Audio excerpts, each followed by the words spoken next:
Chapter 1. Out of the Stable. Because in Stable 2, no pony ever enters and no pony ever leaves. Gray. The walls of the maintenance stalls were all a very monotonous, dull gray. The particular wall I was staring at had the merit of being a very clean gray. Pip-bucks were notoriously hardy and reliable, so being the stable's pip-buck technician meant that there were long periods of nothing to do. Being the pip-buck technician's apprentice meant that I was assigned all the mundane daily chores, while my trainer took extended naps in the back room. Chores like cleaning the walls. This wall needs a mural. I let myself fantasize, picturing the overmare agreeing and ordering Pallet herself to turn our entire stall into one of her brightly colorful masterpieces.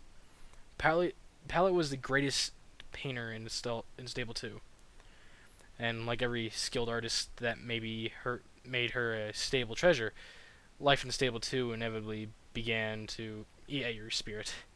You were born in the stable, you lived your whole life in the stable, you were going to die there, and the course of your life was largely laid out for you to see by your cutie mark party. So the Overmare insisted that a new song be added to the stable broadcast repertoire each week. That public areas were brightly painted and adored with uplifting and motivational murals, that regular parties were planned in the atrium, all in an effort to distract and stave off depression. Reality came crashing back as I stared at the eternally blank gray. Beautifying maintenance areas was tragically low priority already. The pip-buck technician's stall was one of the least trafficked parts of maintenance. I felt my ears droop as I started to realize that I'd be staring at the same gray wall nearly every day of the rest of my life. Oh dear, is it really that bad? And there she was, Velvet Remedy, the gorgeous charcoal-coated unicorn with streaks of color in her white mane, and with a voice as smooth as silk and rich as fine as chocolate, was standing in the doorway of my stall. I felt immediately grateful that I had finished the cleaning and simultaneously ashamed that the room was so beneath her. I couldn't believe she was standing there. I had seen her on a stage above us at late parties. I'd listened to her songs incessantly, recording every new one on my pip-buck so that I didn't have to wait to hear it again. I'll admit it now. I had a crush on Velvet Remedy for years. Me and at least 300 other ponies. My mother used to laugh at that. "Lil'Pip," she would say, chorting with her friends, "Velvet Remedy's barn door doesn't swing that way." It took me a couple years to understand what my mother had meant by that. And it took me several seconds to process that Velvet Remedy had just asked me something. Huh? Wonderful response, Lil'Pip. So elegant. I wanted to dig my way through the concrete floor and pull the chunks over the top of me. She smiled sweetly. She smiled at me, and in that amazing voice, "You look so heartbroken. When I came in, you looked so heartbroken when I came in. Is there anything I can do?" Velvet Remedy offered. "To help me?" I was shocked back to my senses. Velvet Remedy must have some reason to be down here. Some pip-buck reason. It wasn't like she would just go wandering around maintenance after all. Looking around, I realized I was the only pony on duty. My teacher was, as usual, asleep in his office. "Oh, no, it was nothing." I tried to regain composure. "How may I be of assistance?" Velvet Remedy's expression was both compassionate and unconvinced, but she lifted a forehoof, raising her pip-buck up to my gaze. A more elegant model than mine, with her initials and cutie mark, a beautiful bird with wings outstretched and beak open in song, embellishing it tastefully. "I hate to be a bother, but it's begun to chafe. Could you replace the padding?" "Oh, absolutely." I was already levitating the special keys used to unlock a pip-buck from a pony's foreleg. As an apprentice pip-buck technician, I had all manner of special precision tools in the pocket of my utility barding. "I'll have it done in right quick." The pip-buck came off with a click. Velvet Remedy chuckled hesitantly, lowering her hoof. "Oh no, that's all right. Take your time. I'm going to put some salve on this leg back in my room and rest up for the afternoon." That's right.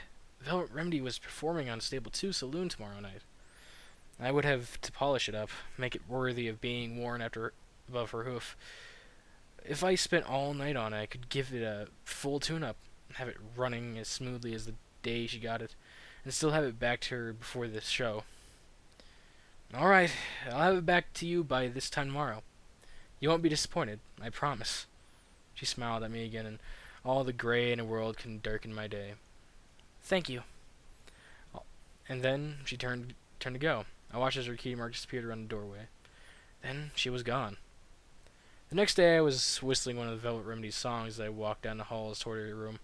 Her Pip-Book was hovering along beside me in a field of magical levitation, freshly padded with the best lining I could find, looking shiny and new. I was tired from a long night of work, but in high spirits. Velvet Remedy was going to be so happy with my work. Turning the corner, I was startled out of my reverie by the massed ponies gathered outside Velvet Remedy's room. Damn! I was going to have to battle my way through hoofprint seekers and paparazzi. Overtaking the Pip-Book higher, I started to shove my way into the crowd. She's gone! How could she leave? Hushed voices and panic whinnies around me grew alarming. Why would she abandon us? Gone. Velvet Remedy was gone? Then the words that stopped me cold. I didn't think the stable door could even open. She was gone outside? Don't worry, every pony, boomed the voice of the overmare from somewhere in the crowd. I have the tag of each and every pony in the stable. I will personally send out a rescue party. We will have our velvet back by the end of the day. Worry not. I felt I was drowning in cold, wet cement. My gaze slowly moved up towards the Pip-Book floating above me. I lowered my head, slowly trying to back out of the crowd, clearly floating Pip-Book close. When the overmare brought up Velvet Remedy's tag, it would lead every pony not to Velvet, but to her Pip-Book sitting in the maintenance.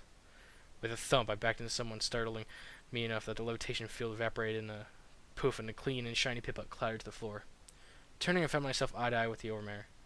She didn't speak, her gaze turning to the Pip-Book on the ground.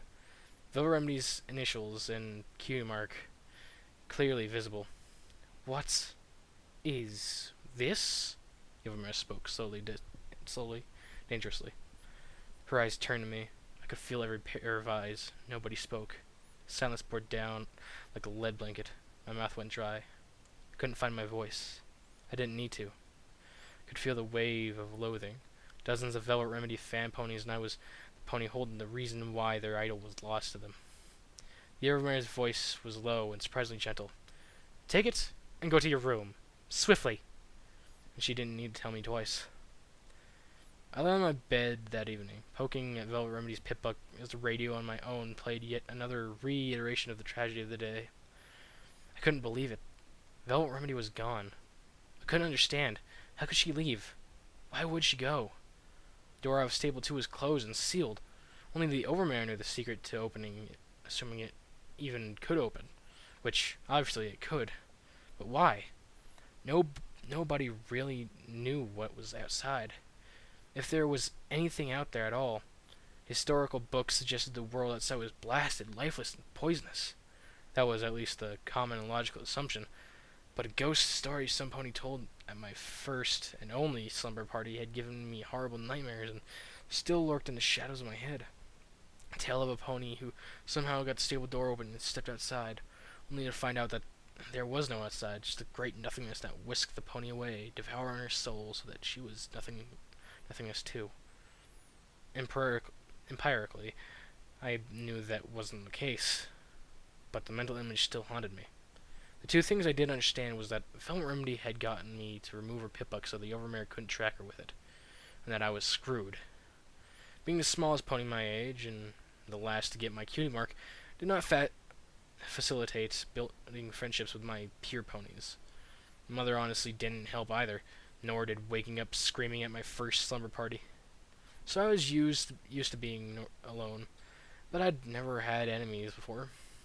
I'd been beneath the notice of other ponies, but I never had one hate me.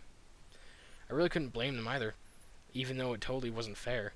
They were upset and hurt and needed a scapegoat. News hadn't mentioned me by name, but just Velvet Remedy's custom-decorated Pip-Book was found in the possession of a Pip-Book technician pony. With a whole two of us, it wasn't hard for a pony to figure out, even without seeing outside her room earlier. The overmare was speaking on a radio. We all, we are all feeling this loss. But I want to remind every pony that Velvet Remedy chose to do this. She chose to leave her home, to abandon us, a family. She betrayed my trust and she betrayed yours, just as she betrayed the trust of the pony who she tricked into removing a Pip-Buck, ensuring we could not find her. I know many of you are angry or hurt. I urge you to direct that anger where it truly belongs. As thankfully as I was for words, it wasn't going to change the resentment that I would face every day, even if every pony kept it to themselves. It hung in the air like old smoke. I distracted myself with the errant Pip-Buck, taking note of an encrypted file. I had spotted it yesterday, figuring it was probably an unfinished new song. I didn't want to open it then, both out of respect for Velvet Remedy's privacy and a dislike of spoilers, but I guessed it didn't matter anymore. The song would never be played.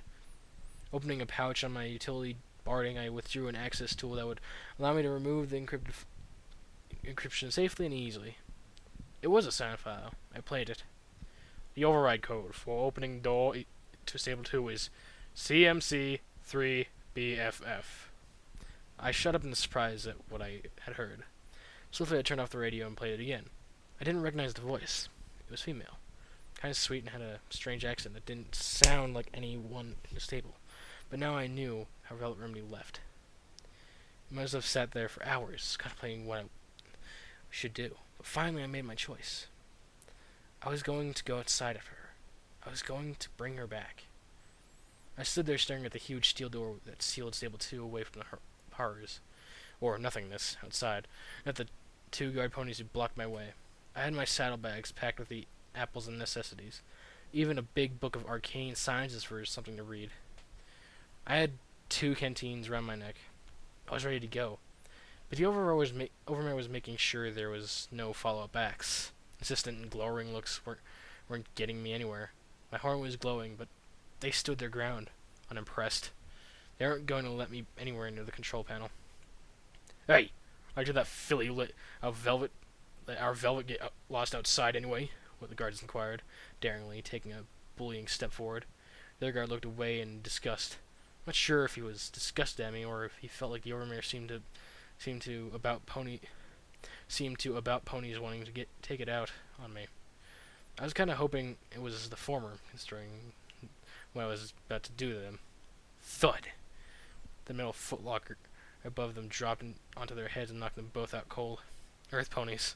They never see that levitating something behind you trick coming. I was at the control, entering the passcode from Velvet Remedy's Pip-Buck, when the overmare voice boomed through nearby speakers. Stop! I order you to stop this instant! Yeah, that wasn't going to happen. Guards! I want every guard pony at Stable 2 door. Stop that filly! Oh, crap! My hooves flew up to the main switch for the door, and I prayed ceaselessly that the code worked. Then, with all my strength, I threw the switch. A loud clanging filled the air, followed by a hissing of steam and a great rumble that shook the room. As I watched, the massive bolt that held the door from Stable 2 shut slid back. A huge hinge arm swung down, attached itself to the door, and with a teeth-hurting squeal, pulled the massive steel door out and away. Randomly, I found myself thinking in my mother's voice, Stable 2's barn door doesn't swing that way. The door to Stable 2 wasn't supposed to swing at all, even though I threw that switch. Through the switch, I was stunned to see it actually open. You don't have to do this, Lil'Pip, isn't it? The old man's voice kicked me out of my stupor. I could hear the hooves of galloping guards drawing near. I took a step towards the door. Don't worry. I'll bring her back. No, you won't. If you leave here, you'll never be let back in. For a moment, the unfairness stung. The overmare was willing to send out a search party to bring Velvet Remedy back, but then Velvet was special. I was not. Part of me wanted to turn back right now, crawl back to my room, my dreary but safe life, drawing myself up and stepping out the door. Drawing myself up, I step out the door. With a final hiss and clang, the steel door of Stable 2 closed irrevocably. Irrevocability behind me. I don't know what I expected to find just beyond the door, but it certainly wasn't this long, dark hallway that smelled of rotting timbers and sepulchre air. I was no longer in the stable, but I wasn't outside yet either. I was in limbo. I turned on my pitbuck's light and recoiled with a gasp at skeletons of long dead ponies which littered the hall. The outside of the stable door was marred from where ponies had slammed on it, so their hooves cracked and shattered trying to get in. Moving forward quickly, I discovered that the hallway opened into an old room with stairs leading up to a horizontal door with a shattered lock. The entrance from the outside world into Stable 2 had been cleverly disguised as a door to a humble apple cellar, and by disguise I meant that the person who built it had been building an apple cellar. Taking a deep breath, I trotted up the stairs, swung open the cellar door, and stepped outside.